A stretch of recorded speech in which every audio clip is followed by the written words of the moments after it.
अयोध्या का भव्य राम मंदिर आज सबकी जुबान पर है, लेकिन क्या है अयोध्या की कहानी और इस भव्य राम मंदिर के बनने के पीछे क्या था 150 सालों से भी ज्यादा लंबा विवाद। राम जन्मभूमि का इतिहास में समझिए राम राज्य से लेकर राम मंदिर तक का पूरा सफर। अथर्ववेद में पहली बार अयोध्या का जिक्र मिलता है। 1862-63 का आर्कियोलॉजिकल सर्वे बताता है कि अयोध्या भगवान बुद्ध के काल में भी संपन्न थी। ब्रिटिश इतिहासकार जॉन की कहते हैं कि प्राचीन काल के दो सबसे बड़े ट्रेड रूट्स जहां एक दूसरे को काटते थे, वहीं अयोध्या बसी थी। अयोध्या में सूर्यवंश के 123 राजा हुए और पुराणों के मुताबिक राम 64वें राजा थे। इतिहास में आगे बढ़े तो राम के राज के बाद अयोध्या छोटे राजाओं की खींचतान में फंसी रही।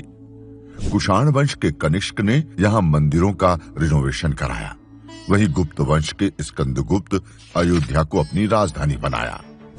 साल 1192 में मोहम्मद गौरी ने दिल्ली का तख्त हासिल किया तो अयोध्या भी इसी के अधीन हो गई। इस साल यहाँ मंदिरों के निर्माण पर रोक भी लग गई। फिर 1526 में शुरू हुए मुगल शासन ने अयोध्या की दिशा ही बदल दी। राम मंदिर को तोड़कर मस्जिद किसने बनाई, इसका कोई ठोस जवाब इतिहास में नहीं मिलता। अयोध्या ए हिस्ट्री किताब में लेखक लाला सीताराम कहते हैं कि 1528 में बाबर के कहने पर उसके सिपहसालार मीर बाकी ने मंदिर तोड़कर मस्जिद बनवाई। हालांकि बाबरनामा से लेकर आईना-ए अकबरी तक ऐसी किसी घटना का जिक्र नहीं मिलता। वहीं 1767 में छपे एक ऑस्ट्रियाई पादरी के यात्रा वृतांत में ये जिक्र मिलता है कि औरंगजेब ने अयोध्या में मंदिर तुड़वाकर मस्जिद बनवाई। मस्जिद बनने के करीब 300 साल बाद पहली बार अयोध्या में हिंदू मुस्लिम झगड़े शुरू होते हैं। 1855 में हनुमानगढ़ी पर मुस्लिम पक्ष ने दावा किया तो 1858 में निहंग सिखों ने बाबरी ढांचे में घुसकर हवन पूजन किया। 1885 में यह झगड़ा पहली बार कोर्ट पहुंचा।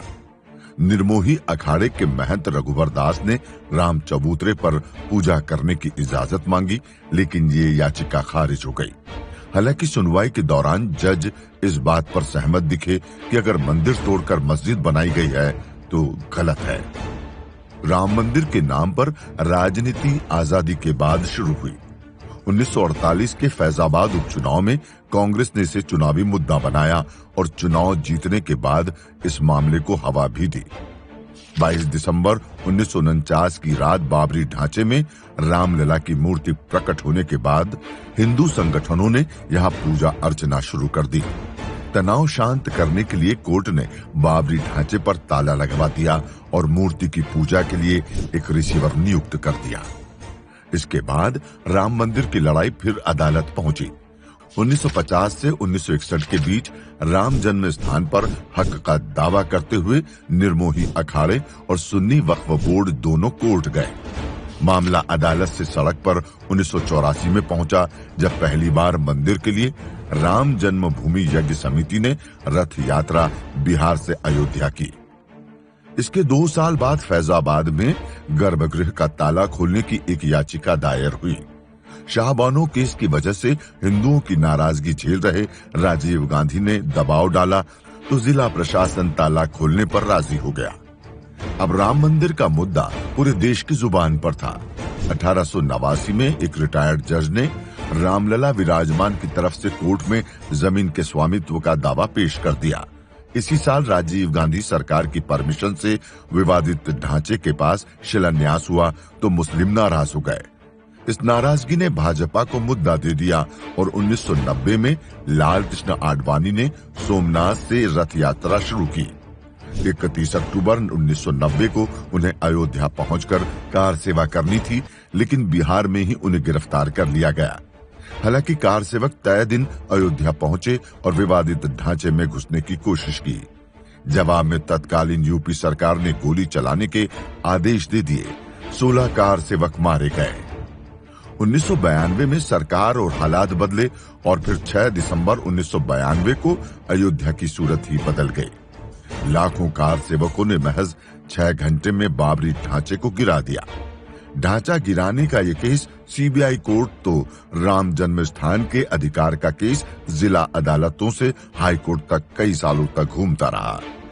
2010 में इलाहाबाद हाई कोर्ट ने जमीन को 3 हिस्सों में बांटा। एक निर्मोही अखाड़ा, एक हिस्सा सुन्नी वक्फ बोर्ड और एक हिस्सा रामलला को मिला। हालांकि 6 महीने बाद ही सुप्रीम कोर्ट ने यह फैसला रद्द करते हुए केस खुद ले लिया। 2014 में बीजेपी की सरकार बनने के बाद राम मंदिर मुद्दे की सुनवाई में और तेजी आई। 2019 में सुप्रीम कोर्ट ने फैसला सुनाया। 2.77 एकड़ की जमीन पर रामलला विराजमान का अधिकार माना गया। वहीं सुन्नी वक्फ बोर्ड को मस्जिद बनाने के लिए 5 एकड़ जमीन अलग दी गई। 5 अगस्त 2020 को मंदिर का भूमि पूजन हुआ और 2024 को गर्भगृह बनकर तैयार है। 27 साल टेंट में विराजे रामलला को आखिरकार अपना भव्य मंदिर मिल ही गया। तो ये था राम राज्य से लेकर राम मंदिर तक का पूरा सफर। मंदिर निर्माण से जुड़ी